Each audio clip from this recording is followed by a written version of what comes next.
Pam, let's be honest. A lot of people think you're a hypocrite. You talk about law and order, but isn't it true that Pam didn't flinch? She didn't interrupt. She simply waited, her expression unreadable. The audience murmured, sensing the hostility behind his words. This wasn't going to be a normal interview. The host continued, his tone growing sharper. You faced criticism for years, and yet, here you are, acting like the moral authority. Do you really believe the public still trusts you? Silence. The tension thickened. The air in the studio felt charged. Pam finally leaned forward. Her response wasn't rushed. It wasn't defensive. It was measured, controlled. She smiled. Then, she said something that made the host's smirk vanish instantly. Pam Bondi's smile didn't waver. The host, expecting a defensive reaction, leaned back slightly, his smirk faltering just a little. The audience held their breath, waiting for her response. Then, in a calm, deliberate tone, she spoke. I've spent my entire career fighting for justice, protecting the people of Florida, and standing up for what I believe is right. And if that makes me controversial, so be it. Her voice was steady, unwavering. The host raised an eyebrow, clearly expecting more. Pam didn't let him speak. She leaned in. But let's talk about hypocrisy, shall we? The murmur in the audience grew louder. The host blinked, clearly caught off guard. Pam continued, her tone sharp but controlled. You sit here, acting like you're exposing some grand truth, but let's be honest. You invited me here not for a conversation, but for a confrontation.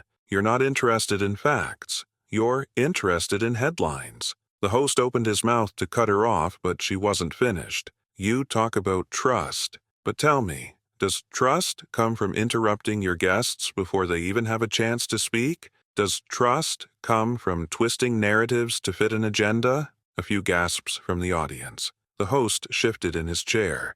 The energy in the studio had completely changed. Pam wasn't defensive. She wasn't flustered. She was in control now. The host chuckled in an attempt to brush it off. Well, Pam, if you're so eager to speak, go ahead. Tell us what the public should know. Pam leaned back, crossing her arms. Gladly. And what she said next made the entire audience go silent. The studio was silent. The audience, once murmuring, now sat in complete stillness, eyes locked on Pam Bondi. Even the host, usually quick to interrupt, seemed momentarily at a loss.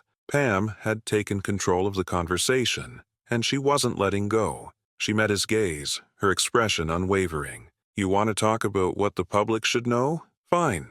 Let's start with the truth. The host straightened, trying to regain his usual dominance. All right, Pam, enlighten us. His tone was dripping with sarcasm, but Pam didn't take the bait. She folded her hands on the table and spoke clearly. I've spent years in the public eye, making tough decisions. And let me tell you something. Real leadership isn't about being popular. It's about doing what's right, even when people like you try to spin the narrative. The audience reacted. A few claps, a couple of murmurs. The host's smirk twitched. He didn't like losing control. Pam continued. You call me a hypocrite, yet you sit here on national television, pretending to be an unbiased host when everyone watching knows exactly what you're doing. The host's jaw tightened. And what exactly am I doing, Pam? Pam tilted her head slightly, not backing down. You're not asking questions. You're attacking. You're not looking for answers. You're looking for a reaction.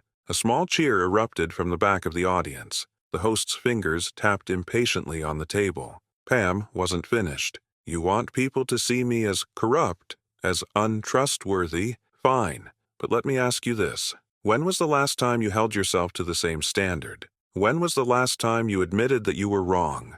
The host blinked. The audience leaned forward. Pam's voice stayed calm, controlled. Because I have. I've faced criticism, and I've owned up to my mistakes. But you? She shook her head slightly. You sit there, tearing people down, twisting their words, and calling it journalism. The audience erupted. Applause, cheers, even a few whistles. The host's face twitched. He hadn't expected this. He had expected her to crumble, to stutter, to fall into his trap. Instead, he was the one losing. He forced a chuckle, clearly trying to brush off the moment. Well, Pam, you certainly know how to turn a conversation around. Pam smiled. No, I just know how to see through a bad argument." The audience roared. The host's face darkened. And then he did something no one expected. The applause still echoed through the studio, but the host wasn't smiling anymore. His usual confidence had cracked, and for the first time he looked unsure. He had expected Pam Bondi to be defensive, to stumble, to struggle against his attacks. Instead, she had turned the entire conversation against him. He forced a laugh, shaking his head. "Well, Pam, you certainly know how to perform for an audience?" Pam didn't flinch. "I don't perform. I tell the truth." More applause. The momentum had shifted completely. The host exhaled sharply, gripping the edges of his cue cards as if trying to regain some sort of control. His voice carried frustration now. "Look, let's cut through the theatrics. You've had your time in office, you've made enemies, and let's be real, you've had your fair share of controversies." Pam raised an eyebrow. "Of course. That's what happens when you actually do your job." The audience laughed. The host's frustration deepened. He was losing his usual dominance, and everyone could see it. He leaned in. "Then answer me this. Do you really believe the people still support you? Do you really think your record speaks for itself?" Pam let the question hang in the air for a moment, then tilted her head slightly. "Are you asking me that, or are you trying to convince yourself?" The audience erupted. Cheers, whistles, claps. The host clenched his jaw, realizing the damage had already been done. He wasn't controlling the conversation anymore. Pam had not only defended herself, she had exposed him. And then she delivered the final blow. "You came here today expecting me to crumble, but I think we both know who actually looks bad right now." The audience went wild. The host, completely outmatched, leaned back in his chair, his smirk gone. And then he made a mistake. Frustrated, flustered, he muttered something under his breath, barely audible, but the microphone caught it. The audience gasped. Pam's expression didn't change, but her next words, they left the entire room speechless. Pam Bondi's confrontation with the talk show host reached its climax as the host's frustration led him to mutter a barely audible, disparaging remark. The audience, sensing the tension, fell silent, their attention riveted on the unfolding drama. Pam's eyes narrowed slightly, but she maintained her composure. Leaning forward, she addressed the host directly, her voice calm yet firm. Resorting to insults when challenged reveals more about one's character than any debate ever could. The audience remained silent, absorbing the weight of her words. The host, visibly taken aback, attempted to regain control. "I apologize if my comment was out of line. Let's steer this conversation back to the issues at hand."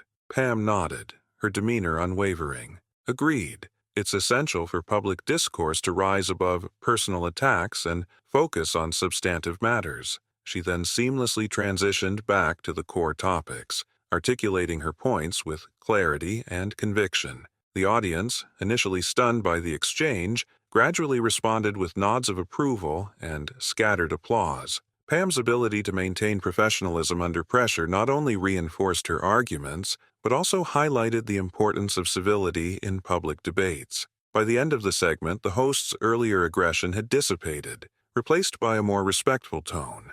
Pam's poised handling of the situation left an indelible impression on both the audience and viewers at home, underscoring the power of composure and respect in the face of adversity.